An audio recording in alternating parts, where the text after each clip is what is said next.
Terry, oftentimes we know where people are, but we forgot or never knew how they got there. You started out in Louisiana, humble beginnings, less distractions than we have today, in right? A very wealthy family, Deborah. What are you talking about? You got there as quickly as you could, but there were fewer distractions back then. Football was big. Yes. Yeah, football in Louisiana, even though we're in the great state of Texas and the beautiful city of Houston, Louisiana puts out some pretty good players. As a matter of fact, your universities come to my state and steal our players. Texas just got Arch Manning, the #1 recruit in America. He's going to Texas, and the Louisiana Tech missed out on him. But yeah, hook 'em horns. That's my alma mater. So maybe we can win something coming up soon. All right. You know, it's interesting because we oftentimes can dismiss sports as just entertainment. It does a whole lot more than that. Well, yeah, well, first of all, it is entertainment. That's why we watch it. Football is popular because it does have a certain amount of meanness, aggressive, barbaric. We are, as human beings, attracted. Why do we slow down when we see a wreck? Yeah. We're just attracted to that stuff. But what we also love is that sense of team. I always love when people in the stands, like I have never played a game of football in my life, but I go out, we won, all right, yeah, who's we? Right? But exactly, or you beat my Saints, you beat my Cowboys. I totally get that, and that's what's so wonderful about sports in general. We're here in Houston, the Texans are here, the Rockets are here. I named a bull, a Brahman bull. I'm in the Brahman bull business. Altuve. Yeah, he will appreciate that. You retired in 1984, but what's been great about you is that you've always had your hand still in the sport. Yes. You are a 3-time Emmy-winning broadcaster, best-selling author, movie and TV star. You're the only NFL player with a Hollywood Walk of Fame star. That's pretty good. That is pretty cool, isn't it? And I have a residency in Vegas. I sing and dance, and I tell funny stories. You don't want to miss it. Terry, there's a lesson there, and it sounds like you're that type of person that when an opportunity comes along, you don't question it. Yeah. Yeah. No. You got to have a bucket list, and it keeps growing. We started the bourbon company. We started the burgers. All this has happened in 5 years, and Noah Hester, my son-in-law, come on board and is taking this stuff to a whole nother level. All of these things. You got all kinds of things going on. All of these things are fun. So you are high level right here. Then we come on over to the Hawaii dude. All right. So our Hawaii dude. Yeah. So you were born in Texas, but you grew up in Hawaii. Yes, ma'am. I sure did. Yeah. Born in Austin, Texas. Grew up in Hawaii. Been there for 35 years, and now back to Dallas. Yeah. And your interest in food started where? About 15 years old, I started cooking in a restaurant, and I've done it ever since. About 25 years now in kitchens. Combine the Pacific Rim and Southern flavors in your food. And that's what's kind of cool about every chef is that you kind of become your own artist, and there's a blank canvas there that you get to do what you want with. Totally. The really cool thing about food is you get to tell a story of yourself. And so in every dish you make and every sauce that you make, everything that you're doing, it's a little bit of yourself. And so I like to combine, again, the Southern hospitality and the aloha spirit. Yeah. Okay. So you're a private chef in Dallas. You created the signature Chef Noah's Hawaiian chili water. Okay. You were not a big football fan, and so when you started dating chili water, when you started dating Terry's daughter, she's like, "Oh yeah, my dad's Terry Bradshaw," and you were like, Well, she didn't really mention it at first, and so then she invited me over for dinner one time, and he's telling me all these football stories, and he's like, oh, it's such and such somebody. I was like, man, I have no idea who these people are. You're talking gobbledygook. And so you had no idea who he was. So I went home and Googled him, and it turns out he's a big deal. Yeah. What's it like being into this family? Because we get a glimpse of it on the show, the entertainment show that y'all have. It's a lot of fun. We have a lot of fun. We get together almost every week. We cook, we laugh. What you see on the show and what you see in Terry is really what it is. It's a very genuine, very loving, good place to be. Hi, hello, all you beautiful people. TB here. I always wanted an earring. I really want to know from my thousands of followers.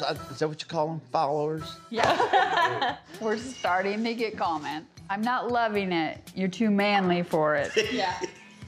Someone wants to know if you've been drinking Bradshaw Bourbon. No, but I have had a Bloody Mary. We won't see the show this year. I ended up getting cancer and had to lay out a year to heal, and then we'll start back next year. We don't know what network we're going to be on, but we'll be back. All right. In the meantime, you're traveling the country, doing business like we said. All right, so creating this brand, what went into it? You know, a lot of stuff. I mean, Terry's got a name, but something that's really important to him is that, and everybody knows his name, even if you know football or not, is to have something that was really quality, you know. And so our bourbon, the burgers, all of it is really, really quality. I mean, these burgers, this is award-winning Angus beef. It's not just your regular old frozen hamburger patty. Same thing. Because that is the core of everything. When people say, how do you make a good anything in food, it starts with the quality of the food. Yeah, and Terry says all the time, he says, I know that my name will get me in the door, but I want somebody to have a sip of the bourbon or a bite of the burgers and know that they're going to come back for it. Yeah, and this is a juicy burger that's made convenient for us, like, because it can go straight from the freezer onto the grill. Right. A lot of people go, oh man, frozen burgers, I want my hamburger meat fresh. Well, this is fresh because the minute they grind it up, it goes into the patty shape. They're thick and juicy. They are thick. And then instantly frozen. I mean, instantly frozen, so all the juice is trapped. And for all you moms out there and the kids are there, you, oh my God, I'm late for cooking.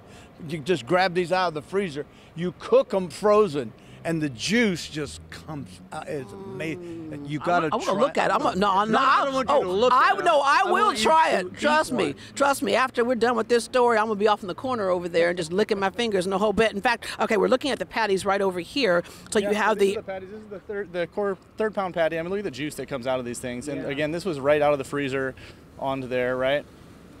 And I mentioned earlier about kind of the blank canvas. You can make a burger, or it can be a blank canvas for you to do what you want on a hamburger. Absolutely. The beauty of cooking is that you can do whatever you want to do, whatever you like. It's all about you. You know, we love these burgers with the Bradshaw Bourbon barbecue sauce. You can put bacon on it. You put pickled onions on it.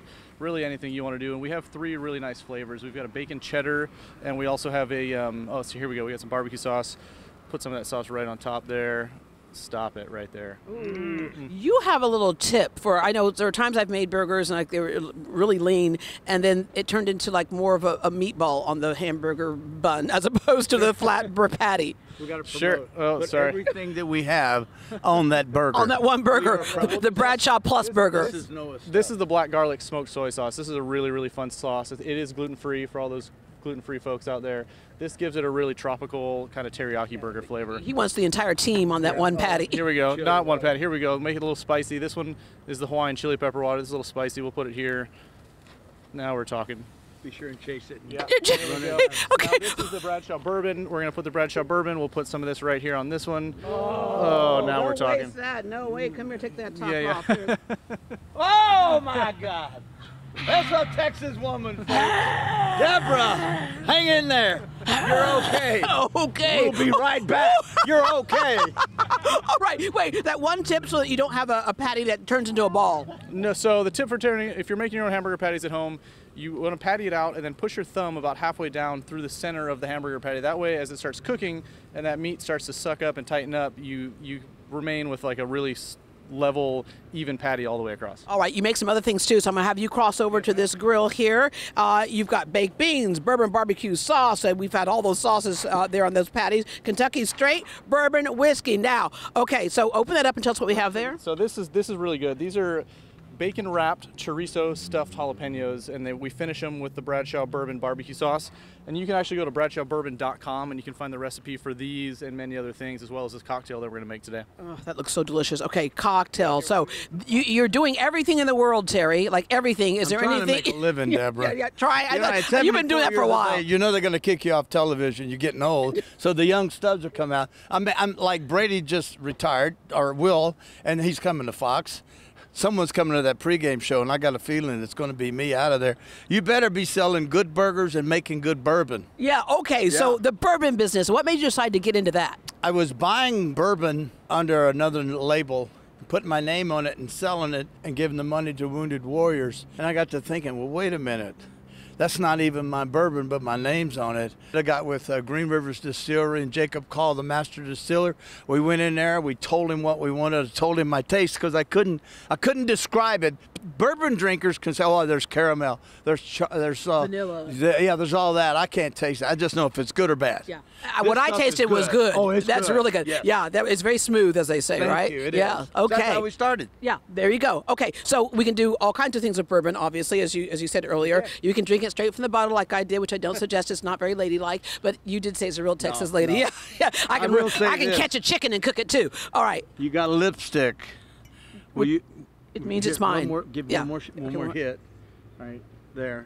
Now, being a real gentleman, I got to do this. So when you get home, your wife says, "Where'd the lipstick come from on your shirt?" From the bourbon bottle. From the bourbon. Well, alcohol kills germs. People, don't worry about it. Okay. So in cooking with it, what's a good tip when you're cooking with alcohol? Well, you definitely want to burn the alcohol off. So like the Bradshaw Bourbon barbecue sauce that we make, and you can also buy this online at Texas Star Grills here in Houston, but you cook the alcohol off, so you want to actually light it on fire. So you're going to have it on your burner, and you can either hit it with a lighter or just use the flame, and you want to burn that alcohol off. And what's really nice about this bourbon as it cooks down is you get this really nice vanilla caramelly flavor. So it does really great for desserts, it does really great for sauces, really anything. Yeah, and here's the other thing, Deborah.